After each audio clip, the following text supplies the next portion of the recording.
Okay,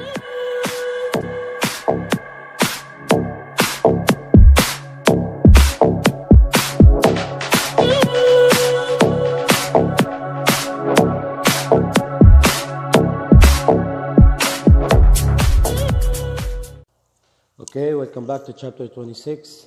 In this chapter, we're going to explain the government economic objectives and policies.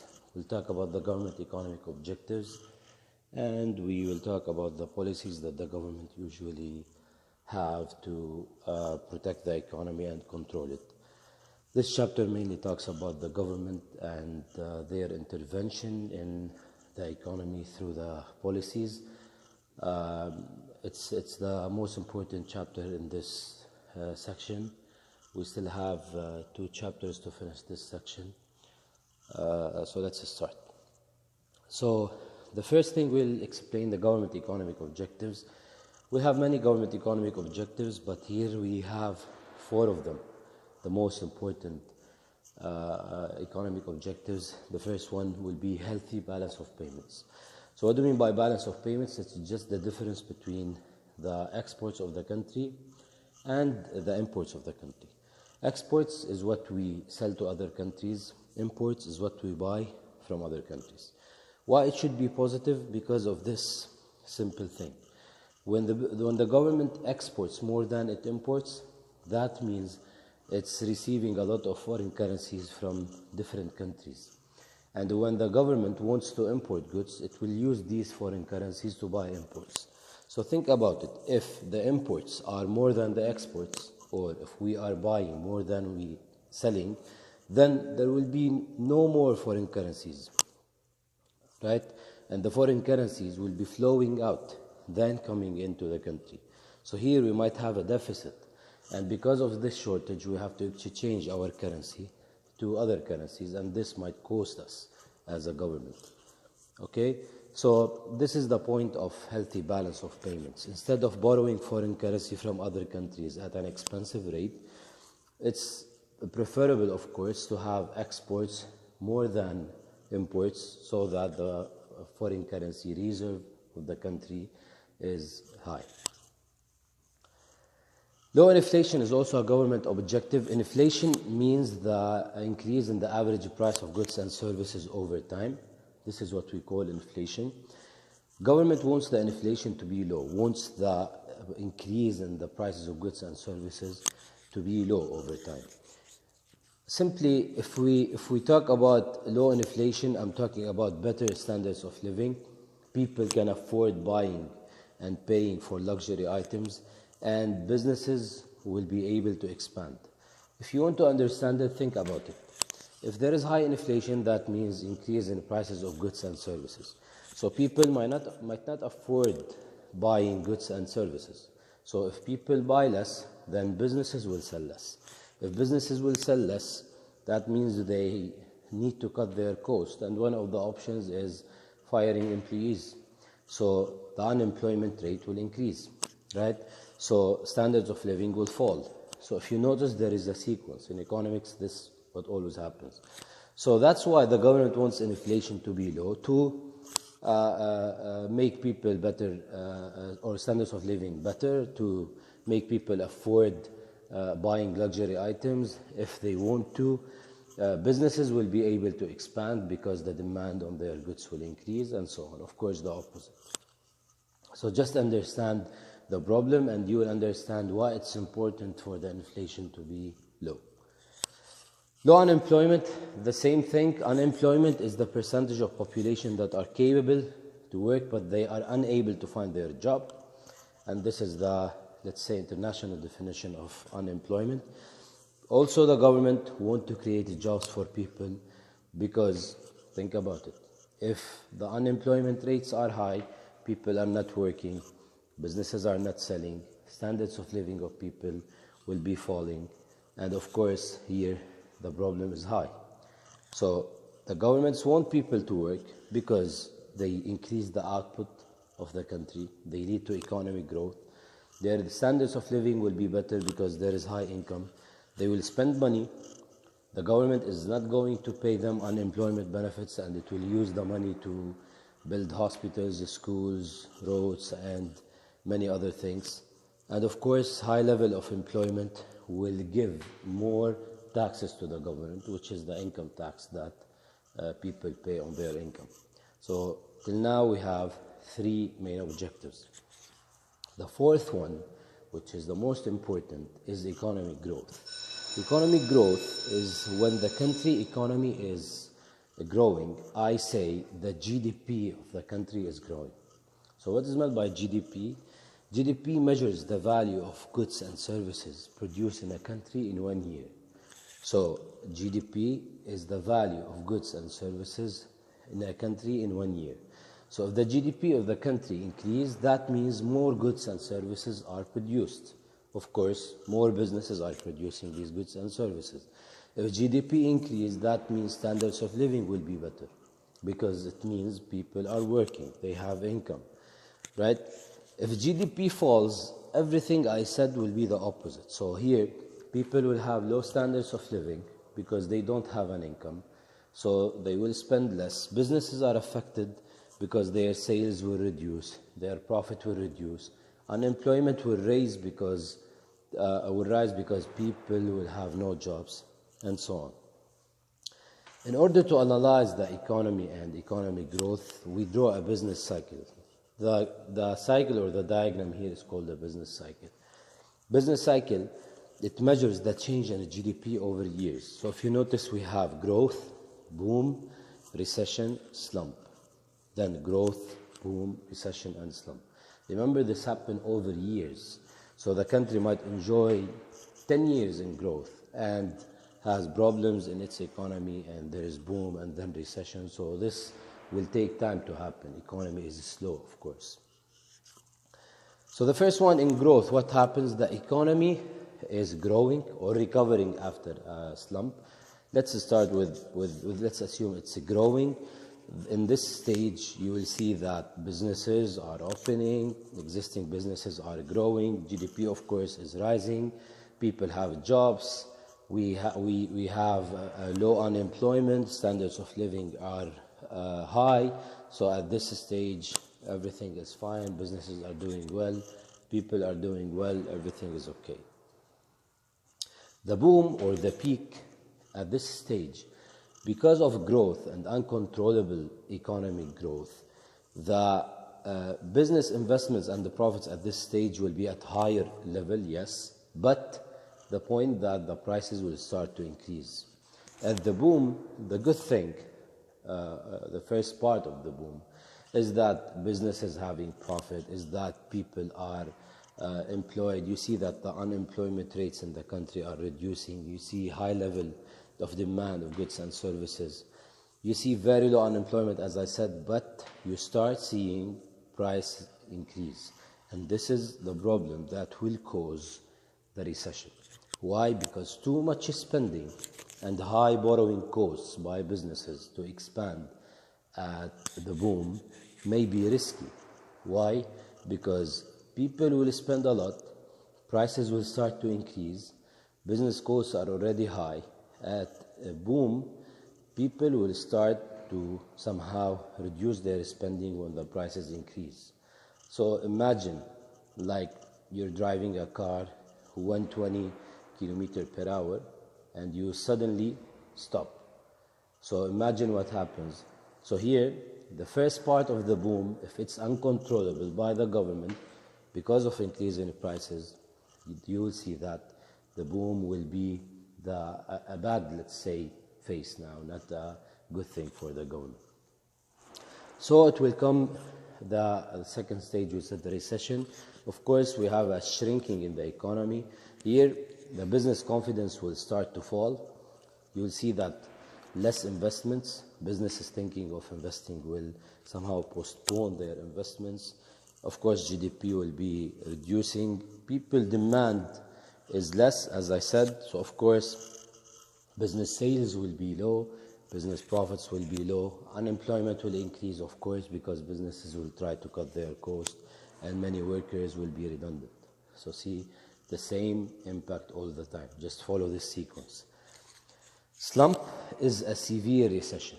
The recession here is doubled, let's say. Slump is a stage where the economy is at its worst. Here, the confidence is very low. Many businesses are out. They just go out of the business. You see the GDP of the country as at its lower levels.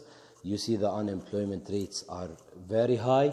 And here the government, of course, will take actions to give hope back to the economy and businesses and people, and this is what we explain in the policies. So how changes in taxes and government spending affect business activity? Simply, the government, to achieve the objectives, it will need policies. It will do this through three policies.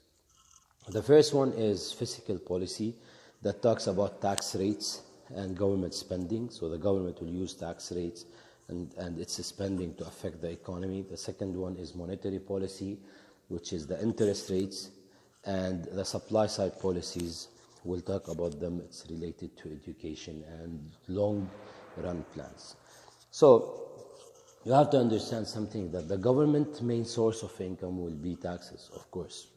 And the government spending out of these taxes will be on public services and welfare benefits and, of course, roads and all these things. Okay, so let's start with taxes. Of course, the taxes are used by the government to pay for its investments. We have different types of taxes. It depends. If you look at your country, you might see taxes not available here in Saudi Arabia or in any other country. But in general, we have direct taxes, income taxes, and corporation taxes, and indirect taxes like value-added tax, like import tariffs, for example. So why I say direct taxes are income tax and corporation tax? The first one, the income tax, because they take it directly from your income. So it depends on your income. Usually, if your income is high, you will pay more because the tax rates apply on a big number. So higher income tax rate will keep you with a smaller disposable income. You ask me, what is disposable income? It's the money that is left after you pay taxes to the government. So think about it. If you have high taxes, the government decides to increase the income tax rate. First, you have less disposable income, right? So you'll spend less. If you spend less, businesses are affected as well because there will be a less demand for their goods and services, right? And of course, as we said, they will have low sales and low profit. And here, workers are not motivated because they feel insecure. What should I do as a business? Businesses usually, they try to cut their costs at this stage. They want to stay competitive. They know that people are having less disposable income, so they try somehow to reduce their production, of course, because of low sales, and at the same time, they focus on cutting the cost of production. Okay, and businesses, they provide more fringe benefits to compensate and improve motivation, of course, to keep workers.